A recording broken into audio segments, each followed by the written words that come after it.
सावन सोमवार व्रत कथा। श्री शिवाय नमस्तुभ्यम। हर हर महादेव। आप सभी श्रोताओं को सावन सोमवार की हार्दिक शुभकामनाएं। भगवान भोलेनाथ अपनी कृपा हम सभी भक्तों पर सदा सर्वदा बनाए रखें। इसी मंगल कामना से आज की कथा का शुभारंभ करती हूँ। आज सावन मास का चौथा सोमवार है और कहते हैं इस दिन भगवान शिव और देवी पार्वती की कथा एवं सावन के सोमवार की व्रत कथा सुनने से अनंत शुभ फलों की प्राप्ति होती है। साथ ही मनुष्यों के सभी पाप और संकट कट जाते हैं तथा मनोकामनाओं की भी पूर्ति होती है। तो आज मैं आप सभी श्रोताओं को सुना रही हूँ सावन सोमवार के दिन सुनी जाने वाली भगवान शिव और माता पार्वती की बड़ी दुर्लभ कथा। तो इस कथा को पूरी श्रद्धा और प्रसन्न चित्त मन से पूरा अवश्य सुनिएगा। आधी अधूरी कथा को सुनने से पूर्ण फल प्राप्त नहीं होता।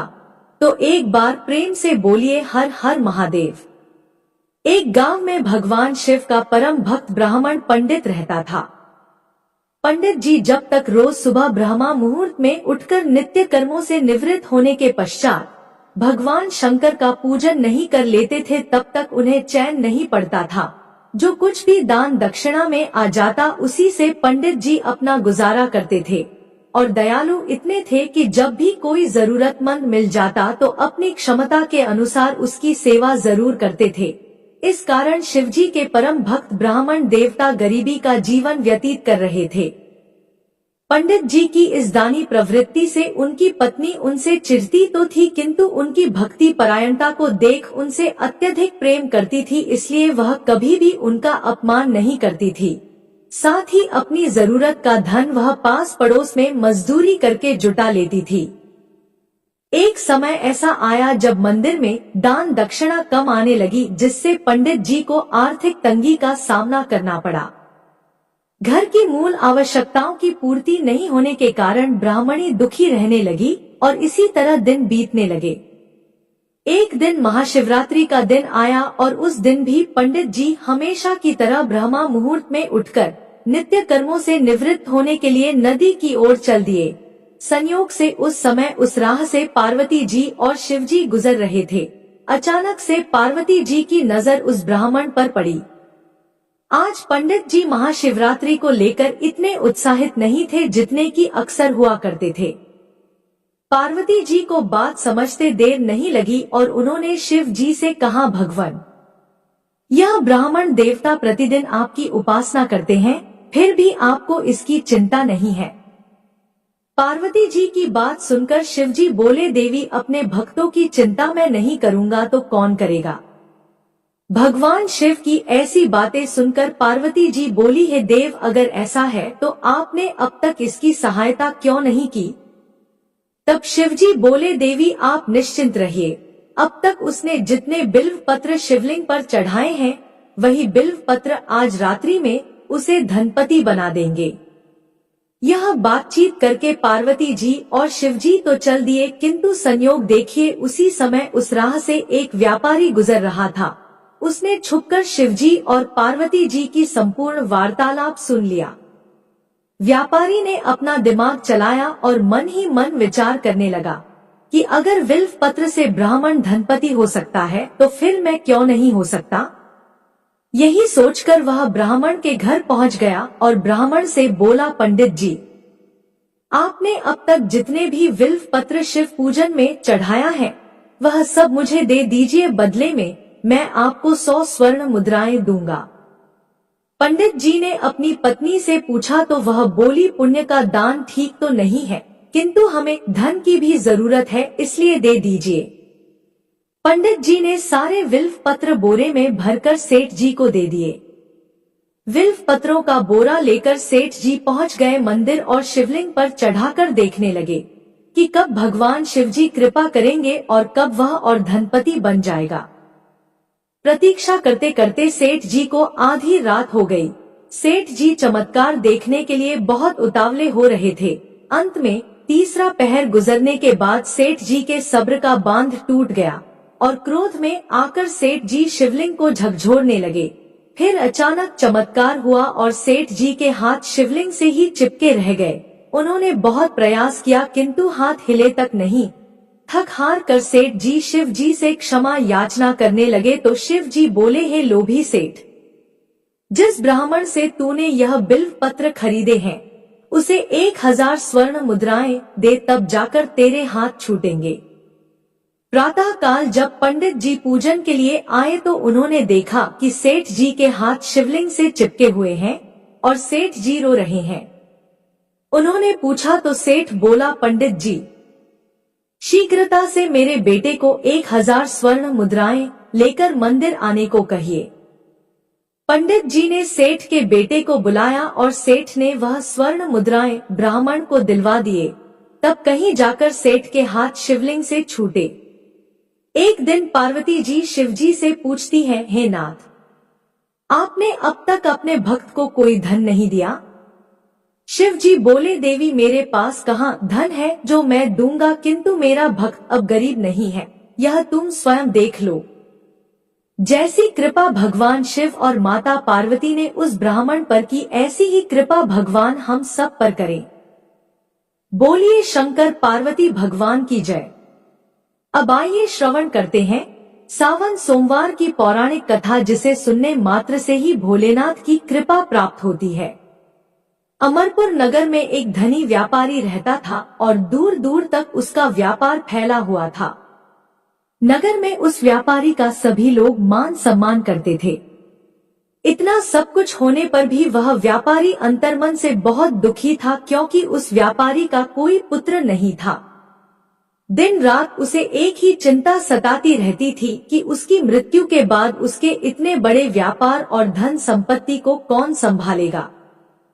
पुत्र पाने की इच्छा से वह व्यापारी प्रत्येक सोमवार भगवान शिव की व्रत पूजा किया करता था। सायंकाल को व्यापारी शिव मंदिर में जाकर भगवान शिव के सामने घी का दीपक जलाया करता था।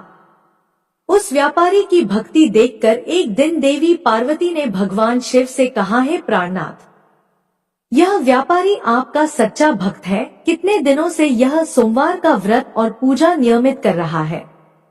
हे प्रभु, आप इस व्यापारी की मनोकामना को अवश्य पूर्ण करें। भगवान शिव ने मुस्कुराते हुए कहा, हे पार्वती, इस संसार में सबको उसके कर्म के अनुसार फल की प्राप्ति होती है। प्राणी जैसा कर्म करते हैं उन्हें वैसा ही फल प्राप्त होता है। इसके बावजूद भी पार्वती जी नहीं मानी। उन्होंने भगवान भोलेनाथ से आग्रह करते हुए कहा, नहीं प्राणनाथ, आपको इस व्यापारी की इच्छा पूरी करनी ही पड़ेगी, क्योंकि यह आपका अनन्य भक्त है। प्रत्येक सोमवार आपका विधिवत व्रत रखता है और पूजा अर्चना के बाद आपको भोग लगाकर एक समय भोजन ग्रहण करता है। आपको इसे पुत्र प्राप्ति का वरदान देना ही होगा। देवी पार्वती का इतना आग्रह देखकर भगवान शिव ने कहा, है देवी, तुम्हारे आग्रह पर मैं इस व्यापारी को पुत्र प्राप्ति का वरदान देता हूँ, लेकिन इसका पुत्र 16 वर्ष से अधिक जीवित नहीं रहेगा। उसी रात भगवान शिव ने स्वप्न में उस व्यापारी को दर्शन देकर उसे पुत्र प्राप्ति का वरदान दिया और उसके पुत्र के 16 वर्ष तक जीवित रहने की बात भी बताई। भगवान के वरदान से व्यापारी को खुशी तो हुई, लेकिन पुत्र की अल्पायु की चिंता ने उस खुशी को नष्ट कर दिया। व्यापारी पहले की तरह सोमवार का विधिवत व्रत करता रहा। कुछ महीने पश्चात उसके घर अति सुंदर पुत्र उत्पन्न हुआ। पुत्र जन्म से व्यापारी के घर में खुशियां भर गईं। बहुत धूमधाम से पुत्र जन्म का समारोह मनाया गया। व्यापारी को पुत्र जन्म की अधिक खुशी नहीं हुई, क्योंकि उसे पुत्र की अल्पायु के रहस्य का पता था। उस व्यापारी के अलावा यह रहस्य घर में किसी को नहीं मालूम था। विद्वान ब्राह्मणों ने उस पुत्र का नाम अमर रखा। जब अमर 12 वर्ष का हुआ तो शिक्षा प्राप्ति के लिए उसे वाराणसी भेजने का निश्चय हुआ। व्यापारी ने अमर के मामा दीपचंद को बुलाया और कहा कि अमर को शिक्षा प्राप्त करने के लिए वाराणसी छोड़ आओ। अमर अपने मामा के साथ शिक्षा प्राप्त करने के लिए चल दिया। रास्ते में जहां भी अमर और दीपचंद रात्रि विश्राम के लिए ठहरते, वहीं यज्ञ करते और ब्राह्मणों को भोजन कराते थे। लंबी यात्रा के बाद अमर और दीपचंद एक नगर में पहुंचे। उस नगर के राजा की कन्या के विवाह की खुशी में पूरे नगर को सजाया गया था। निश्चित समय पर बारात आ गई, लेकिन वर का पिता अपने बेटे के एक आंख से काने होने के कारण बहुत चिंतित था। उसे इस बात का भय सता रहा था कि राजा को इस बारे में पता चल गया तो कहीं वह विवाह से इनकार न कर दे और इससे उसकी बदनामी होगी। वर के पिता ने अमर को देखा तो उसके मस्तिष्क में एक विचार आया। उसने सोचा, क्यों न इस लड़के को दूल्हा बनाकर राजकुमारी से विवाह करा दूं। विवाह के बाद इसको धन देकर विदा कर दूंगा और राजकुमारी को अपने नगर में ले जाऊंगा। वर के पिता ने इसी संबंध में अमर और दीपचंद से बात की। दीपचंद ने धन मिलने के लालच में वर के पिता की बात स्वीकार कर ली। अमर को दूल्हे के वस्त्र पहनाकर राजकुमारी चंद्रिका से विवाह करा दिया गया। राजा ने बहुत सा धन देकर राजकुमारी को विदा किया। अमर जब लौट रहा था तो सच नहीं छिपा सका और उसने राजकुमारी की ओढ़नी पर लिख दिया कि राजकुमारी चंद्रिका, तुम्हारा विवाह तो मेरे साथ हुआ था, लेकिन मैं तो वाराणसी में शिक्षा प्राप्त करने जा रहा हूँ। अब तुम्हें जिस नवयुवक की पत्नी बनना पड़ेगा वह एक आंख से काना है। जब राजकुमारी ने अपनी ओढ़नी पर लिखा हुआ देखा और उसे पढ़ा तो उसने काने लड़के के साथ जाने से इनकार कर दिया। जब राजा को जानकारी मिली कि काने राजकुमार के साथ उसकी पुत्री का विवाह नहीं हुआ है तो राजकुमारी को महल में रख लिया। उधर अमर अपने मामा दीपचंद के साथ वाराणसी पहुंच गया। अमर ने गुरुकुल में पढ़ना शुरू कर दिया। जब अमर की आयु 16 वर्ष पूरी हुई तो उसने एक यज्ञ किया। यज्ञ की समाप्ति पर ब्राह्मणों को भोजन कराया और खूब अन्न वस्त्र दान किए। रात को अमर अपने शयन कक्ष में सो गया। शिवजी के वरदान के अनुसार शयनावस्था में ही अमर के प्राण पखेरु उड़ गए। सूर्योदय पर मामा अमर को मृत देखकर रोने पीटने लगा। आसपास के लोग भी एकत्र होकर दुख प्रकट करने लगे। मामा के रोने विलाप करने के स्वर समीप से गुजरते हुए भगवान शिव और माता पार्वती ने भी सुने। पार्वती जी ने भगवान से कहा, प्राणनाथ, मुझसे इसके रोने के स्वर सहन नहीं हो रहे, आप इस व्यक्ति के कष्ट अवश्य दूर करें। भगवान शिव ने पार्वती जी के साथ अदृश्य रूप में समीप जाकर अमर को देखा तो पार्वती जी से बोले, हे देवी, यह तो उसी व्यापारी का पुत्र है जिसे मैंने 16 वर्ष की आयु का वरदान दिया था, इसकी आयु तो पूरी हो गई। पार्वती जी ने फिर भगवान शिव से निवेदन किया, है प्राणनाथ, आप इस लड़के को जीवित करें, नहीं तो इसके माता पिता पुत्र की मृत्यु के कारण रो रोकर अपने प्राणों का त्याग कर देंगे। इस लड़के का पिता तो आपका परम भक्त है, वर्षों से सोमवार का व्रत करते हुए आपको भोग लगा रहा है। देवी पार्वती के आग्रह करने पर भगवान शिव ने उस लड़के को जीवित होने का वरदान दिया। भगवान शिव के आशीर्वाद से कुछ ही पल में वह जीवित होकर उठ बैठा। शिक्षा समाप्त करके अमर अपने मामा के साथ अपने नगर की ओर चल दिया। दोनों चलते हुए उसी नगर में पहुंचे जहां अमर का विवाह हुआ था। उस नगर में भी अमर ने यज्ञ का आयोजन किया। समीप से गुजरते हुए नगर के राजा ने यज्ञ का आयोजन देखा तो राजा ने अमर को तुरंत ही पहचान लिया। यज्ञ समाप्त होने पर राजा अमर और उसके मामा को महल में ले गया और कुछ दिन उन्हें महल में रखकर बहुत सा धन और वस्त्र देकर राजकुमारी के साथ विदा किया। रास्ते में सुरक्षा के लिए राजा ने बहुत से सैनिकों को भी साथ भेजा। दीपचंद नगर में पहुंचते ही एक दूत को घर भेजकर अपने आगमन की सूचना भेजी। अपने बेटे अमर के जीवित वापस लौटने की सूचना से व्यापारी बहुत प्रसन्न हुआ। व्यापारी ने अपनी पत्नी के साथ स्वयं को एक कमरे में बंद कर रखा था। भूखे प्यासे रहकर व्यापारी और उसकी पत्नी बेटे की प्रतीक्षा कर रहे थे। उन्होंने प्रतिज्ञा कर रखी थी कि यदि उन्हें उनके बेटे की मृत्यु का समाचार मिला तो दोनों अपने प्राण त्याग देंगे। व्यापारी अपनी पत्नी और मित्रों के साथ नगर के द्वार पर पहुंचा। अपने बेटे के विवाह का समाचार सुनकर और पुत्रवधू राजकुमारी चंद्रिका को देखकर उसकी खुशी का ठिकाना न रहा। उसी रात भगवान शिव ने व्यापारी के स्वप्न में आकर कहा, है श्रेष्ठी, मैंने तेरे सोमवार के व्रत करने और व्रत कथा सुनने से प्रसन्न होकर तेरे पुत्र को लंबी आयु प्रदान की है। भगवान शिव की बातें सुनकर व्यापारी स्वप्न में ही बहुत प्रसन्न हुआ। सोमवार का व्रत करने से व्यापारी के घर में खुशियां लौट आईं। शास्त्रों में लिखा है कि जो स्त्री पुरुष सोमवार का विधिवत व्रत करते और व्रत कथा को सुनते हैं, उनकी सभी इच्छाएं पूरी होती हैं। एक बार प्रेम से बोलिए हर हर महादेव, जय माता पार्वती। अब आइए श्रवण करते हैं भोलेनाथ की दुर्लभ कथा। यह कथा शिव पुराण में वर्णित है। शिव पुराण में कहा गया है, जो भी भक्त सावन में इस कथा को शांत मन से भक्ति भाव से सुनता है तो उसके जन्मों का दुख दारिद्र्य समाप्त हो जाता है, दरिद्र धनवान हो जाते हैं, रोगी रोग मुक्त हो जाते हैं और भाग्य का द्वार खुलता है। तो आइए श्रवण करते हैं शिवजी और माता पार्वती की कल्याणकारी कथा। यदि आपने यह कथा पूरे अंत तक सुन लिया तो यकीनन आपको अपनी परेशानियों से छुटकारा मिल जाएगा और शिवजी की कृपा से सभी बिगड़े काम बन जाएंगे। इसीलिए कथा को पूरे मन से पूरा अवश्य सुने, क्योंकि कथा को पूरा सुनने से ही लाभ मिलता है और कथा को आधा अधूरा सुनने से भगवान भोलेनाथ का अपमान होता है। वाशकल नामक गांव में बिंदुक नाम का एक ब्राह्मण रहता था। वह अधर्मी, दुरात्मा एवं महापापी था। उसकी स्त्री बहुत सुंदर थी और उसका नाम चंचुला था। वह सदा उत्तम धर्म का पालन करती थी, परंतु बिंदुक वेश्यागामी था। इस तरह कुकर्म करते हुए बहुत समय व्यतीत हो गया। उसकी स्त्री काम से पीड़ित होने पर भी स्वधर्मनाश के भय से क्लेश सहकर भी काफी समय तक धर्म भ्रष्ट नहीं हुई, परंतु आगे चलकर वह भी अपने दुराचारी पति के आचरण से प्रभावित होकर दुराचारिणी और अपने धर्म से विमुख हो गई। इस तरह दुराचार में डूबे हुए उन पति पत्नी का बहुत सा समय व्यर्थ बीत गया। वेश्यागामी दूषित बुद्धि वाला वह दुष्ट ब्राह्मण बिंदुक समयानुसार मृत्यु को प्राप्त हो नरक में चला गया।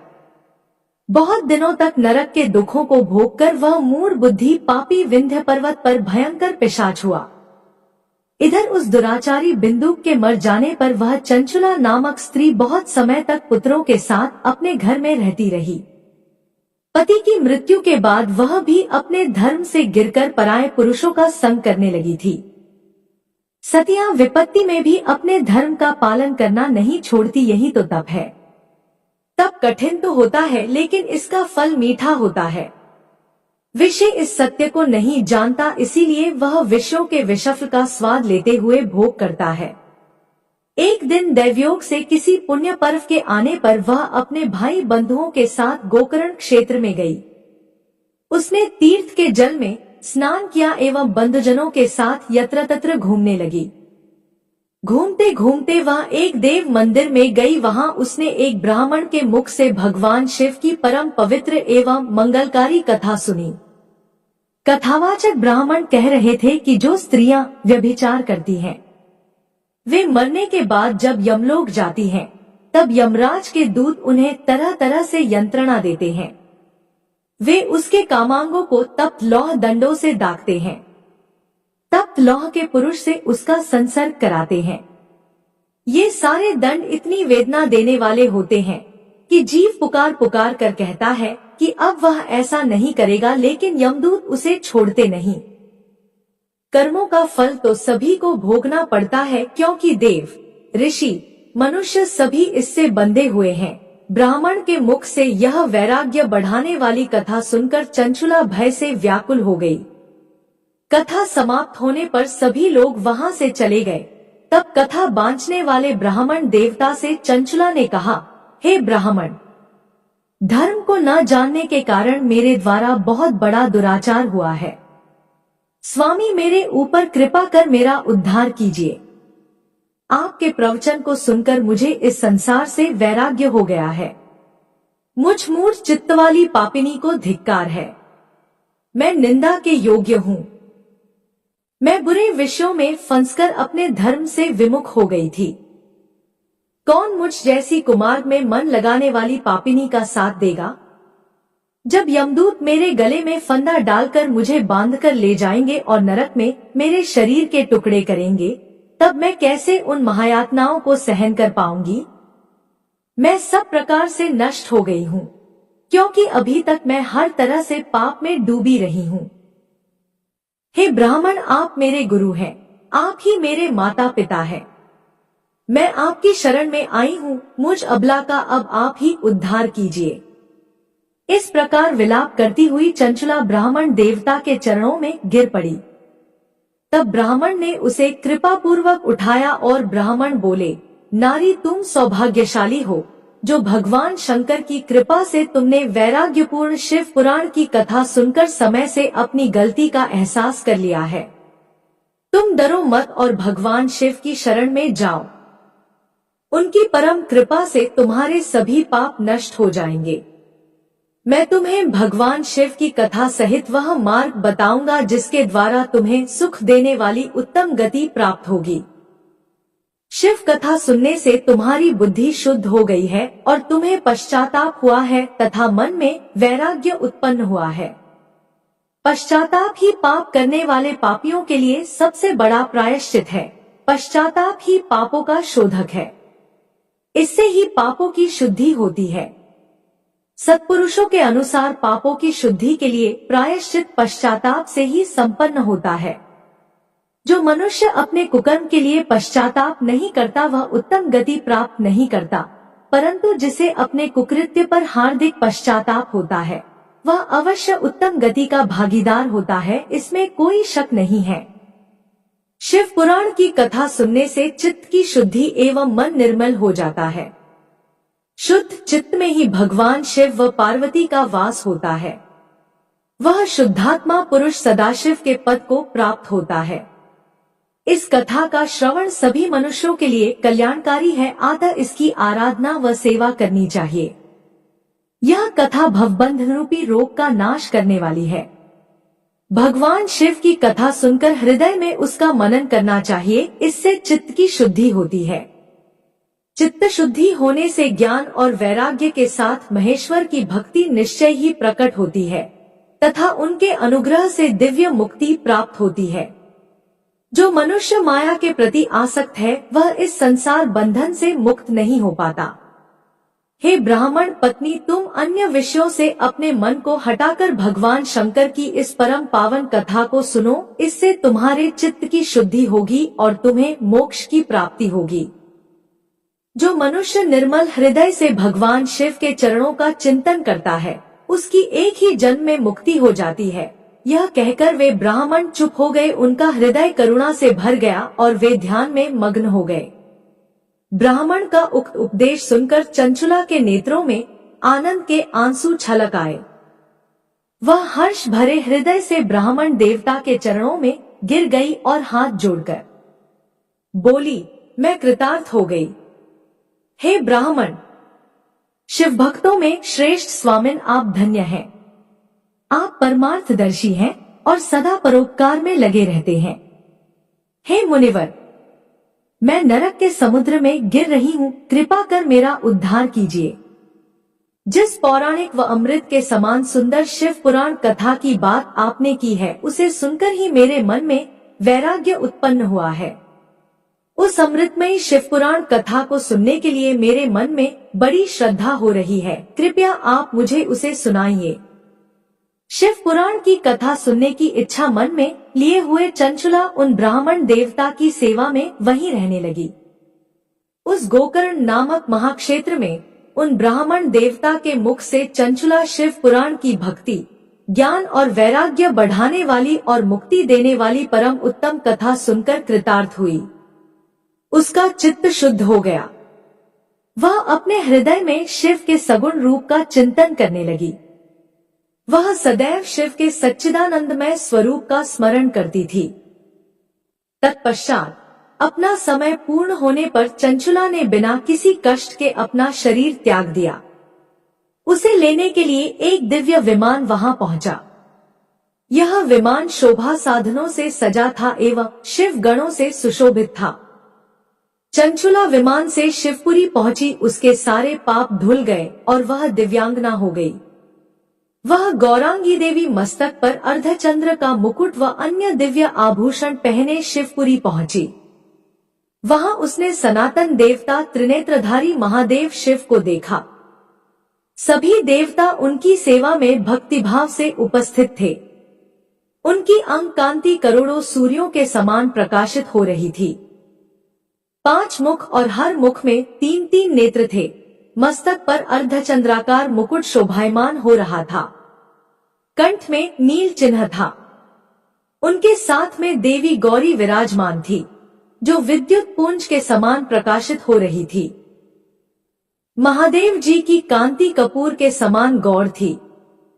उनके शरीर पर श्वेत वस्त्र थे तथा शरीर श्वेत भस्म से युक्त था। इस प्रकार भगवान शिव के परम उज्जवल रूप के दर्शन कर चंचुला बहुत प्रसन्न हुई। उसने भगवान को बारंबार प्रणाम किया और हाथ जोड़कर प्रेम, आनंद और संतोष से युक्त हो विनीत भाव से खड़ी हो गई। उसके नेत्रों से आनंदाश्रुओं की धारा बहने लगी। भगवान शंकर व भगवती गौरी उमा ने करुणा के साथ सौम्य दृष्टि से देखकर चंचुला को अपने पास बुलाया।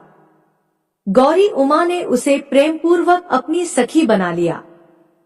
चंचुला सुखपूर्वक भगवान शिव के धाम में उमा देवी की सखी के रूप में निवास करने लगी।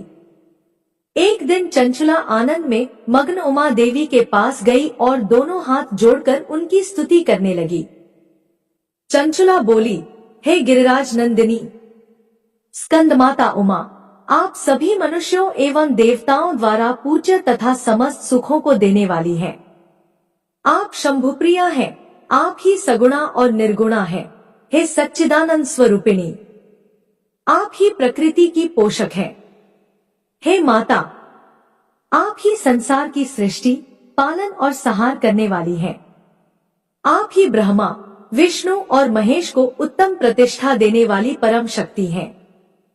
सद्गति प्राप्त चंचुला इस प्रकार देवी की स्तुति कर शांत हो गई। उसकी आंखों में प्रेम के आंसू उमड़ आए। तब शंकर प्रिया भक्तवत्सला उमा देवी ने बड़े प्रेम से चंचुला को चुप कराते हुए कहा, सखी चंचुला, मैं तुम्हारी स्तुति से प्रसन्न हूँ, बोलो क्या वर मांगती हो। चंचुला बोली, हे गिरिराज कुमारी, मेरे पति बिंदुक इस समय कहाँ हैं? मुझे बताइए और कुछ उपाय कीजिए ताकि हम फिर से मिल सकें।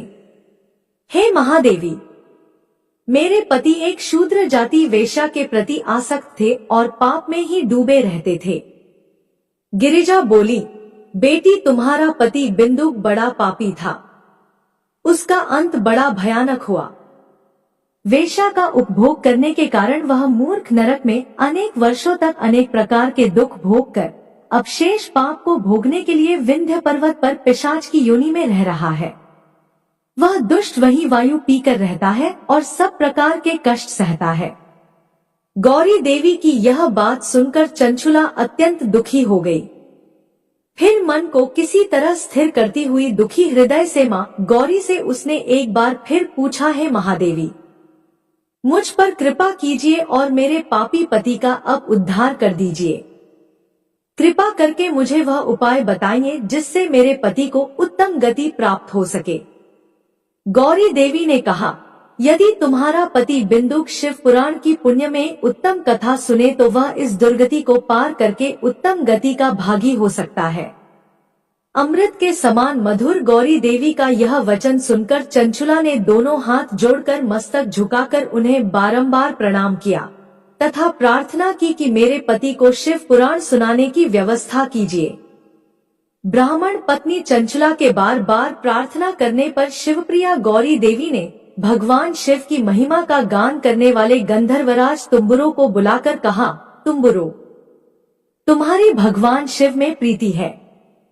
तुम मेरे मन की सभी बातें जानकर मेरे कार्यों को सिद्ध करते हो। तुम मेरी इस सखी के साथ विंध्य पर जाओ। वहां एक महाघोर और भयंकर पिशाच रहता है। पूर्व जन्म में वह पिशाच बिंदुक नामक ब्राह्मण मेरी इस सखी चंचुला का पति था, परंतु वह वेश्यागामी हो गया। वह स्नान संध्या आदि नित्य कर्म छोड़कर अपवित्र रहने लगा।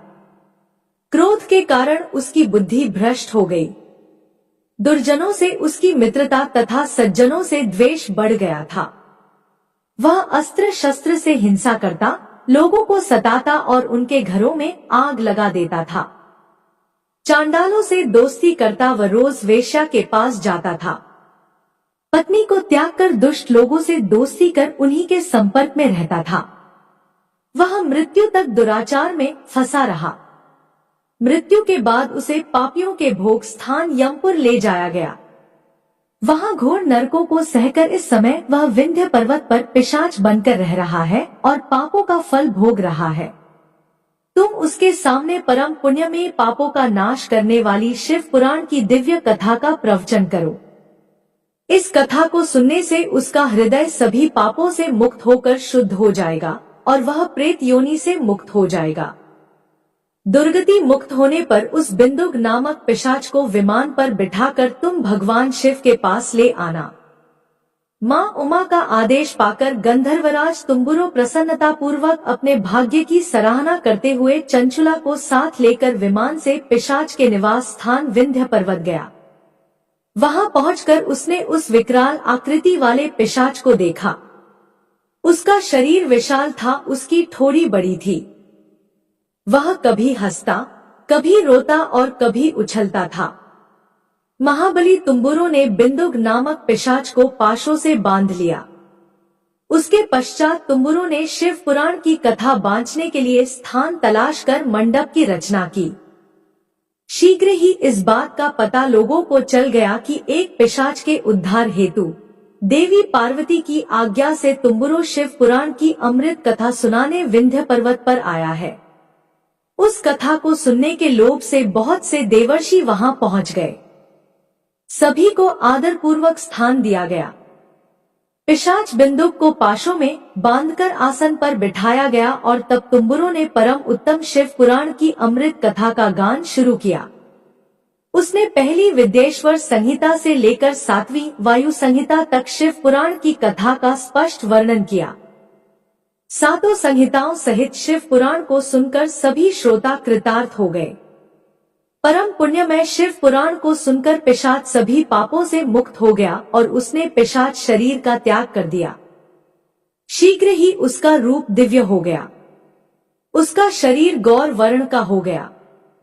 शरीर पर श्वेत वस्त्र एवं पुरुषों के आभूषण आ गए। इस प्रकार दिव्य देहधारी होकर बिंदुक अपनी पत्नी चंचुला के साथ स्वयं भी भगवान शिव का गुणगान करने लगा। उसे इस दिव्य रूप में देखकर सभी को बहुत आश्चर्य हुआ।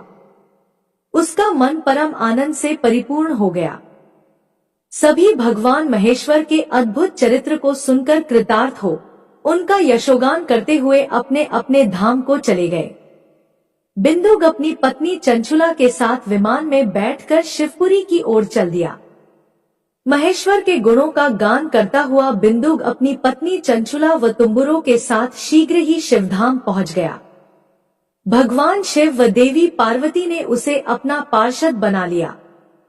दोनों पति पत्नी सुखपूर्वक भगवान महेश्वर एवं देवी गौरी के श्री चरणों में अविचल निवास पाकर धन्य हो गए। एक बार प्रेम से बोलिए शंकर भगवान की जय।